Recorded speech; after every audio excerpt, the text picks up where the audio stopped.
This is Local Edition. My name is Brad Pomerance in the Inland Empire. Today we are joined by Acquanetta Warren. She is the mayor of beautiful Fontana, California.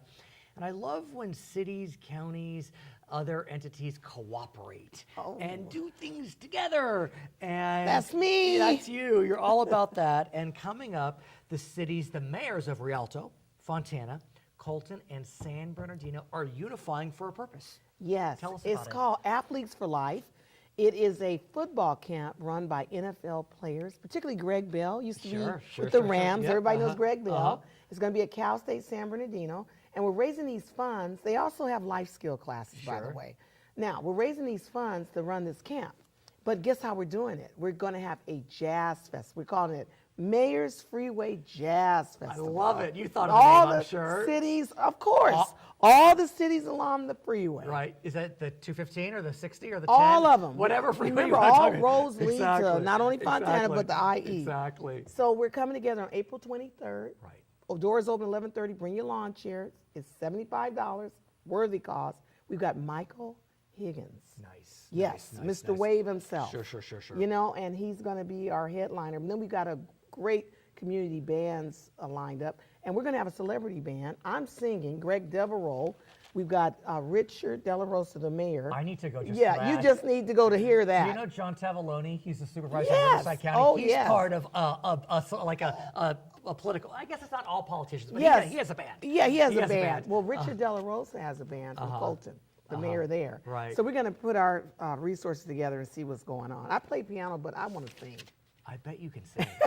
So how did this come about? Well, every year, this is the 12th year for this life skills football camp. But this and event? Rialto's been doing it. Okay. But then she found out that a fourth of the kids were coming from Fontana, coming from San Bernardino, Colton. And she hit us all and said, "Come on, Debbie, you guys." Debbie. This is Deborah Robinson, Robinson, Mayor who's the mayor Robinson. of She Rialto. said, "Come on, be fair," and she's right.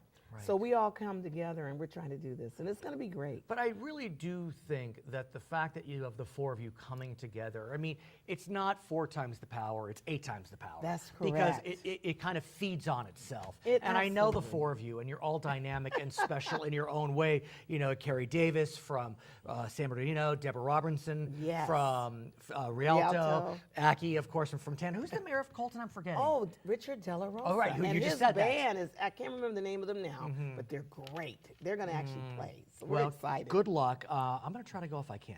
I'm What really do you going mean to try to go. I'm going to make you go. You're going to make me go. Let's talk about one of probably your most significant priority, and that's jobs. Yes. I want to delve deep into this, and I've said this before on our show. I feel like in the 90s, everything was about getting kids to college at all costs. And man, you just hit the nail. For me, I have problems with that. Right. I want everybody to go to college if you can. Absolutely. But when I hear school districts, particularly where I live, Fontana Unified and other districts, brag about, 10% of our kids went to college. What happened to 90%? What happened to the other 90%? That doesn't work for me. So for me, we're putting together an initiative. It's called Fontana Jobs. And actually, if you look on the Facebook, Fontana Proud, I've already done a video. We're putting jobs, workforce, education, all together in a room. How do we push this item? So often companies tell me, we can't hire your kids. They can't read or write at the level we need. And you know, with the tech jobs coming, we got to get these kids ready. And I want to talk about that because I was recently speaking with Robert Lovingood, who's a supervisor in your county. Oh, yes, he's great. Yeah, and he was telling me that there are 3,000 manufacturing jobs right now in San Bernardino County that are unfilled. That's right. Why? They don't have the skills. Right, and we've got to get our school districts to start figuring out, you have to address all the children's needs. Now, they're going to get hurt, and you shouldn't say that. Yes, I should, because we need to help you. So that's what this is about. I will say this. I do feel as if a lot of school districts are realizing, and they're creating career pathways. Right. And the pathways aren't necessarily only legal and medical, for example. Right. I mean, there are welding pathways, there are computer pathways, and I don't mean, computer genius pathways, but, to learn certain skills. And so, can the city work with Fontana Unified? Is Chafee the local community college? Yeah. And everybody I've talked to is in. And you know, we're serviced by 5 districts, so I'm going to ask Colton and Rialto. Oh, meaning yeah, Fontana has lots of school lots districts? of school districts. Right. Etowanda. Oh, I didn't realize that. I've asked all of them, and nobody's told me no. We're going to come together, and we're going to help them because they're there, not in a silo, but they're sitting there trying to educate our children. We're asking so much of them. We have to step up. And what's also remarkable is folks don't realize some of these jobs are pretty darn high paying. Well, look at the water industry. I remember Yeah. 3 years ago, I had a summit with them, and they actually told me 45% of their workforce was retiring. Who's coming behind them? Right. Who's preparing those people to come behind? But if you're a welder, Right. you are making, Look at the plumbers. yeah, I mean, you can make. You can make a lot of I money. mean, 6 figures. And look at me. I retired out of public works, Uh-huh. and trying to get young people to pick up a hammer and pick up a shovel. Right. It is just daunting. But we need to get that going. And I've said this before, the new president, you know, we can say different things about his proposals, but one proposal he's been very firm on is bringing jobs back, Yes. whatever that may mean. And we got to be ready to get those jobs. Doesn't that make sense? Hello, shake on No, that. but again, I don't care what one thinks about this proposal, that Right. proposal. If jobs are coming back, whoever's bringing them back, it doesn't And matter. whatever reason they're coming back, we'll take them. You know, I think we're hung up on the people Right. versus the concept. And we don't have that ability when you look at the generations of young people being wasted. So 90%, 45 Right. going to jail, you know, Sidewalk University. I mean, where are they? Let's talk about going to jail. One of the programs coming out of the 90s, I think, that I think has been very successful is this notion of community-based policing. Yes. What does that mean? The folks that are policing your neighborhood look like you. Right. Diversity. Talk to us about Okay. your vision. The next initiative I'm doing is a regional approach to trying to diversify not only police, but fire. I didn't want us to get hung up on just Fontana. I think it's a regional issue. I got 3 jobs in Fontana. We trained 12 people. Where they go?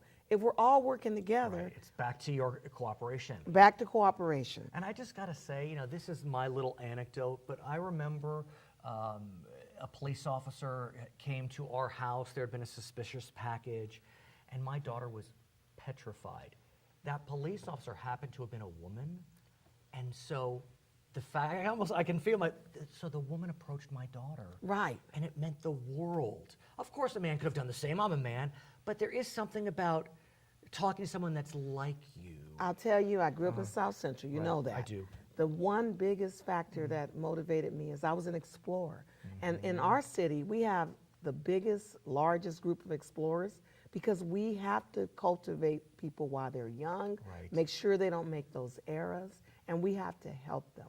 And I think if we do it regionally, nobody is Right. worrying about their own little thing. It's all about getting people prepared to take these jobs. So are we speaking with the high school students of color, of economic diversity, Well, this- about careers in law enforcement most broadly? Well, you know, we haven't done it right, I don't think. When we talk about diversity, you know, I was talking about diversity. Next thing I know, my son wanted to be a cop. He was sitting up in the living room listening, right? Is he? So, yeah, he's a deputy now. Come on, congrats. Yeah, right. You But must it be was proud. all about listening, you know? But we're going to go to the gyms. You get it? I They're totally the people get it. working out. Right, I get You it. know, that's a large part of being an officer is you have to be in shape. So go to the gyms where they are. Go where they're hanging out at. Right. And actually get them involved. And that's another job that is well paid, Yes. excellent benefits. And not only officers, but I hear so many young people of color saying, I want to be a fireman. They can't break that barrier. We have the fire unions even looking at helping us. Her name is Acquanetta Warren. She is the mayor of the city of Fontana in the Inland Empire, where we are today. I'm Brad Pomerance. It's Local Edition. Love you. Love you so too, good. baby.